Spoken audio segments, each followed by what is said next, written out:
about who am I ready to forgive? And it's because I have this new oracle deck and I love pulling a card and seeing what the universe is trying to tell me. So when I got this message, and on the back, it's a quote from Carl Jung that says, "I'm not what happened to me. I am who I choose to become." And it's around letting go of the past. It's around giving yourself forgiveness and forgiving others. So in this episode, we're looking at how, from the soul recovery perspective, can we be moving forward by letting go of the past? Are we ready to forgive? Are we ready to forgive ourselves? Are we ready to forgive others? Are we ready to let go of all that no longer serves us and choose the life that we choose? Enjoy the episode. My name is Reverend Rachel Harrison, and this is the Recover Your Soul podcast, a spiritual path to a happy and healthy life. I started Recover Your Soul after having profound changes in my life from my recovery of alcoholism, control addiction, and codependency. I was guided to share the tools and principles of spirituality and soul recovery to help others transform their lives as mine was transformed. For us to overcome external circumstances, we must first turn the attention to ourselves, focusing on inner change. Positive results in our lives will follow. Welcome to the Recover Your Soul podcast. I am Reverend Rachel Harrison. Thank you for being part of the Recover Your Soul community. If you're here for the first time, welcome. We're so glad that you're here. This community is growing. You are here for a reason. There is a Facebook group to join. There is a monthly soul recovery support group that is free on Zoom on the first Monday of every month. We're here to connect with each other, to learn and grow and expand. We're here to recover our souls. I'm still recovering mine. In this, we're learning how to turn the attention to ourselves and to do our own inner work. When we do our own inner work, it's amazing the changes that happen around us. And we follow this spiritual path to a happy and healthy life, regardless of what's happening in the world or the people or the circumstances in our lives around us. So I'm so glad that you're here and taking part in this really for yourself ability to heal and to let go of the past and to step into your full resourced self.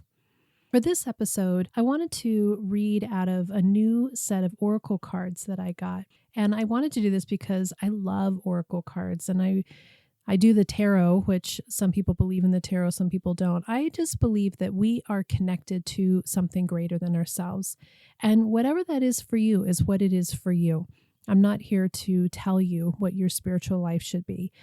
For me, I believe that we are connected to a loving source, to a loving energy, that we are being guided and held, that this curriculum of life is complicated, but that there's always messaging, there's always guidance to lead us into healing and into learning and growth. And so for me, when I do tarot, I'm not a memorizer, so it's so funny. I've been doing it for such a long time, but I still have to read out of the little book. My learning style doesn't allow for memorization, and I've given up on that need to be that way for me to be quote unquote okay or smart or whatever it is.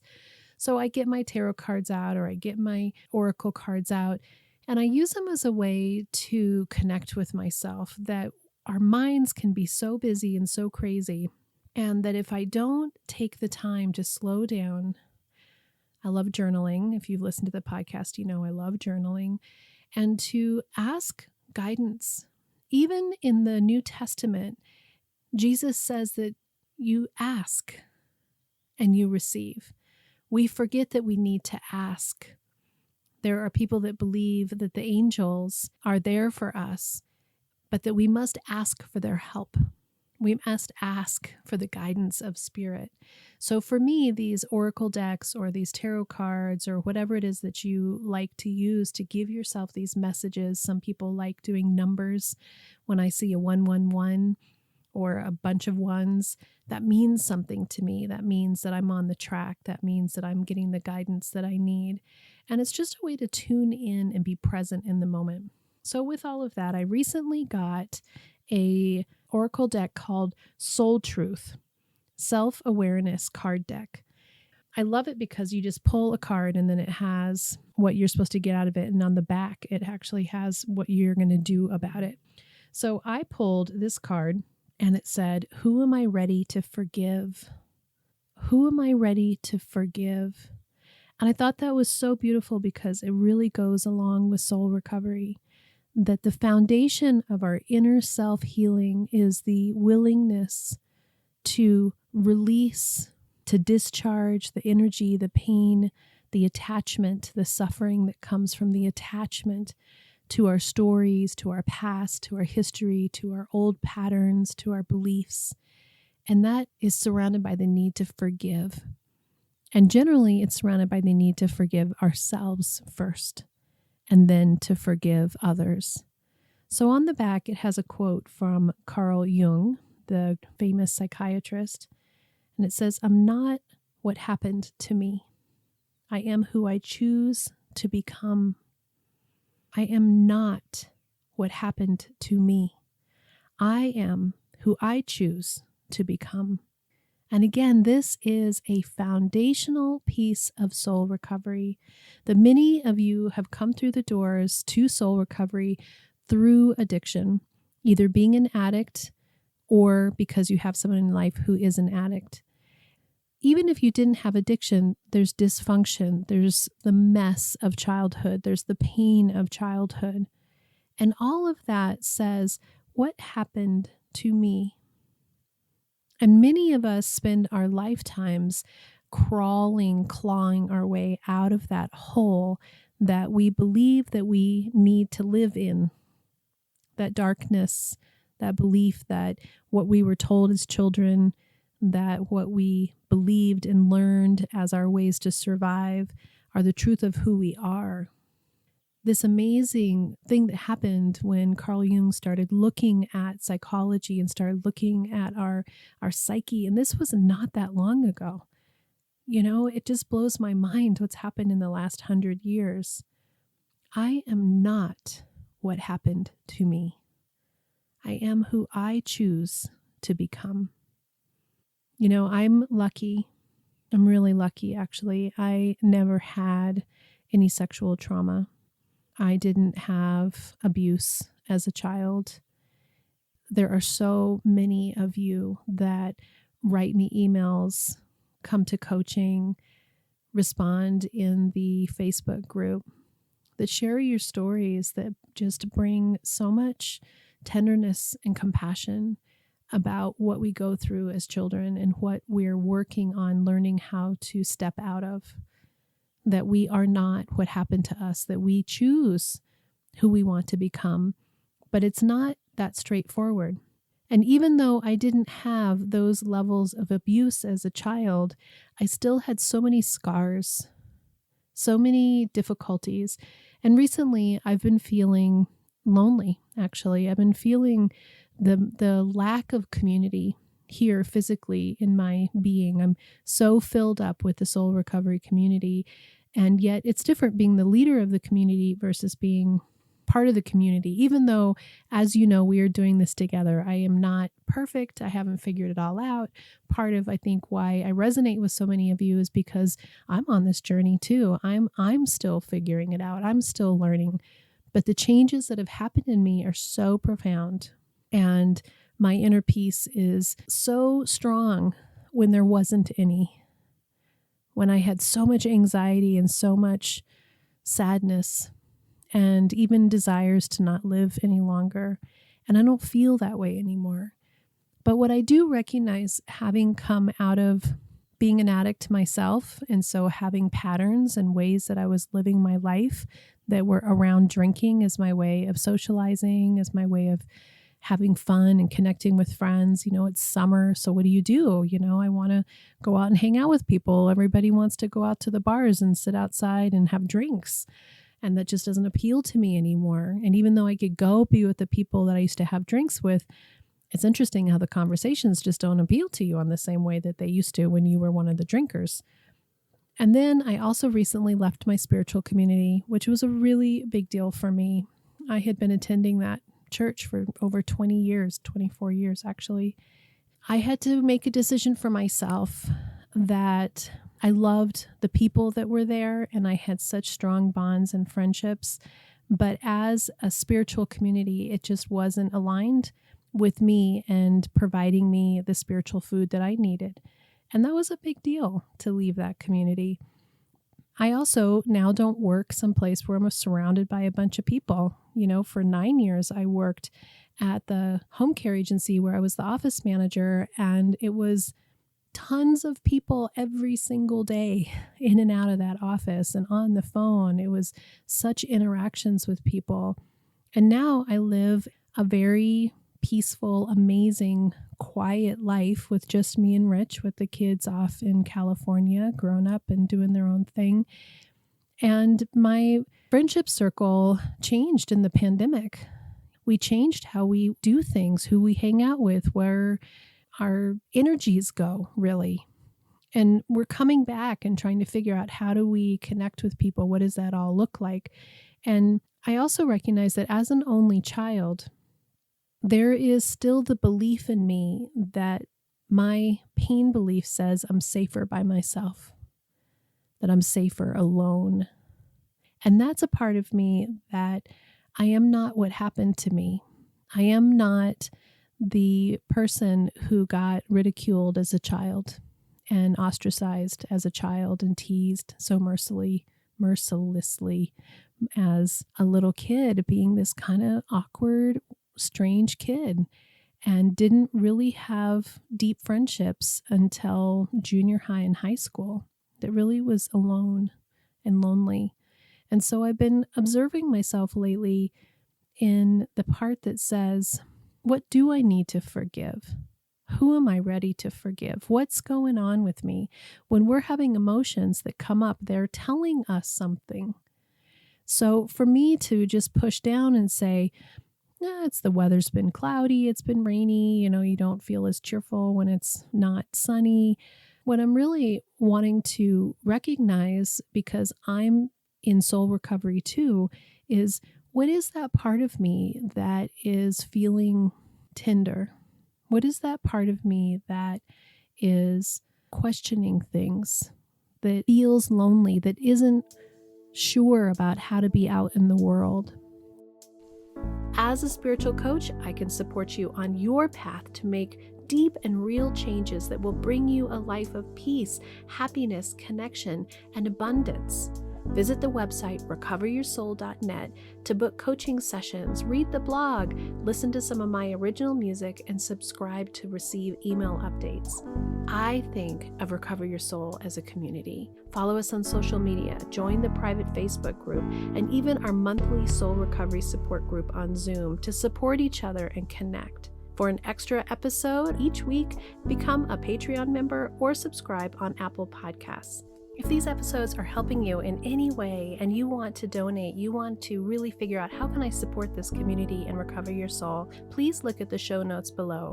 There is a link to be able to donate monthly, $3, $5, $8, or $10. This cost of a fancy cup of coffee would really help support this community and recover your soul. Together, we can do the work that will recover your soul. So what it comes back to for me is the never-ending layers of the onion that we're pulling back. And then I need to forgive myself for that pain that I felt as a young child, and how I put up walls around myself that say, you can come in, but not very far, from those experiences that I had from those other kids when I was growing up. The massive amount of rejection and how painful that felt. When it was my dad's turn to have me on a weekend once a month or so, he always had a different girlfriend. So it always felt like I needed to go someplace else, and that I was not as important as I wanted to be, that I wanted to be his main entertainment. I wanted to be special. I wanted to be treated like, you didn't see me very much, so can't we spend the weekend together? And that's not how that was. And so my father didn't drink, but he always put his girlfriends first. And I knew that he loved me. So when I look at those situations that I had in my life where I felt uncomfortable outside of my home, living with my mom, with friends. And then when I would go see my dad, I'd feel uncomfortable. And how that's set up for me in terms of relationships and friendships, and even in my relationship that I have with Rich, of how far I'm willing to let him in, because there's some part of me that is still holding on to the past that's afraid I'll get hurt. And we're all afraid we're going to get hurt. When we come to the who am I willing to forgive, who am I ready to forgive, sometimes we need to go way back and apologize to ourselves, to forgive ourselves, not even apologize, but to forgive ourselves for how we felt as those younger parts of ourselves. And then also to recognize and look at the situation that was playing out. Instead of laying blame, because in soul recovery, there's no blame for anyone. There's no judgment for anyone. It's about recognizing your own feelings and coming to terms with the value and the importance of really honoring how those affect you and what stories that they begin to tell you and what belief systems that they bring up for you. So that belief system for me was, I'm safer alone. Even when I was at home, I felt safer in my house alone than I did going out with friends, because I was so rejected and so treated like I was so strange. And then when I was with my dad, it felt like I had to be in situations that didn't feel comfortable for me. And I had to learn how to just pretend to be okay when I didn't feel okay. So in reading on in the card, it says, it's time to let go, forgive, and move onward. Is your soul ready to forgive somebody else or yourself? Forgiveness brings sweet release, freedom, and insight. Look at it from their shoes. Notice how you grew, what you learned. Who do you want to become? And how is this resistance holding you from what your soul wants? And I loved that, because when I look at those situations in my life and I look at those kids, those other girls in particular that were so harsh to me, what I can see now is I can see how complicated their lives were too. And that they were looking for approval, and that it was easy to put the attention on being harsh to me because then it didn't happen to them. And that I don't know what was happening in their homes. I don't know what they felt like inside of their hearts. I don't know what their inner beings were. I'm sure that they were experiencing pain and confusion just like me. And so if I allow myself to say, I can forgive and I can let go of a grievance or a resentment, that there's guilt or shame here, that I can just touch on those tender places of myself that felt that pain. And I can touch on those tender places for those other children that were trying to maneuver in their life the way that felt safe to them, that they were just trying to figure it out too. And I can forgive my dad, who was just this young man who had a little girl that would come into town on the weekends. And he was wildly independent, and he liked women and he liked relationships. And I never think that he thought that that was difficult for me to be in those situations. I think that he was just living his life and doing his thing. And I was just being tagged along. I know for a fact that he didn't feel like it was putting me last. And I know that he loved me. And when we have these situations when we're feeling our feelings as our younger selves, that we want to defend our parents, that even if they did things that were unkind and unacceptable, we still have this part of us that wants to be loyal and defend them. What's beautiful about soul recovery is we're bringing spirit here. We're bringing higher power here. We're bringing in the element of love that accepts and loves everyone and sees us all as whole. And this human experience that we have is complicated for everyone. And these choices that we make about how we interact with people, how we are our best selves, how are we moving to be in relationship, how are we getting our needs met, is a dance that is so complex. But in my belief, Spirit is there holding all of it, encouraging us to follow the guidance to the highest good. And so we're constantly learning and growing. And when we can be in a place where we look at these situations with our parents and we stop feeling like we need to be loyal, and we allow ourselves to just release judgment and say, I'm not actually going to judge positive or negative. I'm going to be neutral in their being my parent. And I'm going to allow myself, in my need to heal, that I can recognize and feel my feelings without losing that ability to see how hard our parents worked as just being people. And it opens up an entirely new way of being able to experience our childhood and what happened to us. That we are not what happened to us. That we choose who we want to become. And so when I look at this part of me that is feeling isolated, I could fall into that. I could fall into some old patterns, some old addictive patterns, actually, about soothing myself in unhealthy ways. I'm not going to pick drinking, but I could certainly pick shopping or watching entirely too much Netflix or just isolating.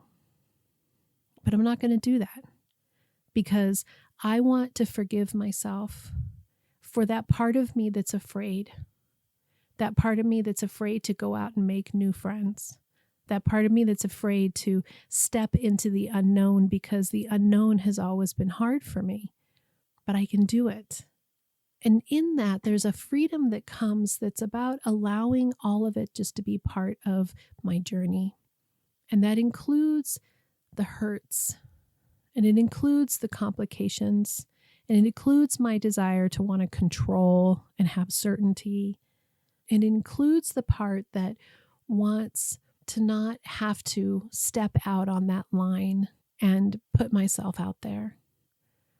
But I don't want to be alone. And I don't want to not have fabulous friends. I was watching Queer Eye last night, and I love that show because those men, those 5 men that go in and help people see themselves, they love each other so much and they have such healthy connection. You can feel it. I know that it's television and it's all shown in certain ways, but you can feel their connection and you can feel the depth of change that happens in people. And that's soul recovery, that we learn to see ourselves and experience ourselves and believe in ourselves in ways that we couldn't before because somebody sees you. And so if I don't go out and establish new arenas for myself to be seen, where I can share my story, where I can share my hope, where I can share my fears, then I'll get lost. And none of us deserve to get lost. We get to choose who we want to become. And we need people in our lives to support us and love us. But we don't want to need them in the sense of codependency where we need them to approve of us. We need to love ourselves first. And then those relationships are a blossoming, encouragement, a way to see ourselves stronger, fuller, better. By choosing people in our lives who are encouraging and kind and see us whole and don't see us as broken, because there's nothing wrong with you. You are not broken. It's time to let go, to forgive, to move forward. Are you ready to forgive yourself or someone else? Forgiveness brings sweet release, freedom, and insight. I read the Course in Miracles, which is one of the most profound readings that I've had to date that has changed my life substantially. Again, I'm not here to tell you what kind of beliefs to have. One of the foundational things that I get from the Course in Miracles is the reminder that forgiveness true forgiveness, where we don't hold on to the grievance and we can let go of the pain and we can remember that we're all in it together, that we are brothers and sisters, that we are one, that we are all connected to this divine energy.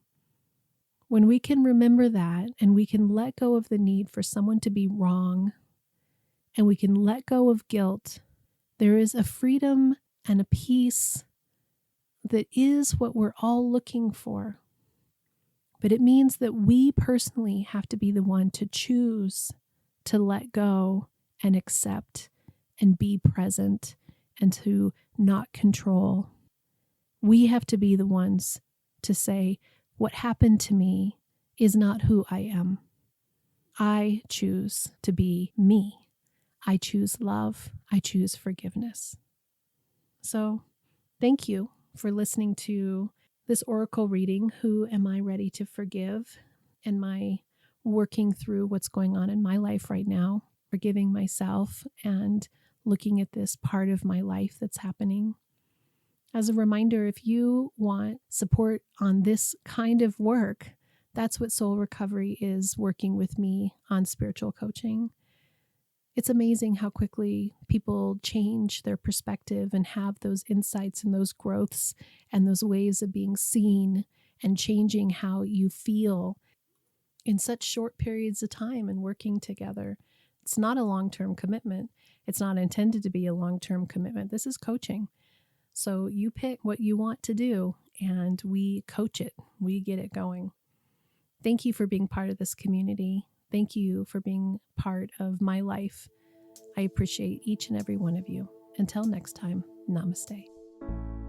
Are you wondering, how do I go deeper on my soul recovery journey? Or how do I support this great podcast? Well, here's your call to action. If you're ready for real inner change and would like to work directly with me, visit the website and book a coaching session. I'm here to support you on your unique path. I'm here to help you let go of the past, to deepen your connection with higher power, whatever that is for you, and then to discover and step into a happy and healthy life of your making. You can also become part of the Soul Recovery community. One way is to join the support group. It's the first Monday of every month. It's on Zoom from 6 to 7 p.m. Mountain Time, and you can register on the website and get your Zoom link. It's the same link every month. We are also on social media. Of course, there's Facebook, Instagram, TikTok, YouTube, and now even Insight Timer. Yes, lots of ways to connect. There is even a private Facebook group that will allow you for more communication and conversation about soul recovery with your community. If you would like an extra bonus episode every Friday, you can become an Apple Podcast subscriber or choose your tier level of giving on Patreon. I'd also love all the listeners to subscribe on the website so that I can keep you informed on what's going on with the podcast, the community, with me, and anything that's up and coming and new and great about soul recovery. Also, if you just take a little bit of time and give me 5 stars, a quick review, share the podcast with friends and family, make sure you're subscribing however you listen to the podcast, we're helping even more people to have soul recovery in their lives. If this podcast is providing you spiritual nourishment and inspiration, thank you for going to the website, pushing the donate button, and giving whatever feels right to you. It means so much to me because I have this mission of sharing soul recovery with the world, and your donations, your bookings, your subscriptions, everything that you do to be part of this community is making all that happen. Together, we can do the work that will recover your soul.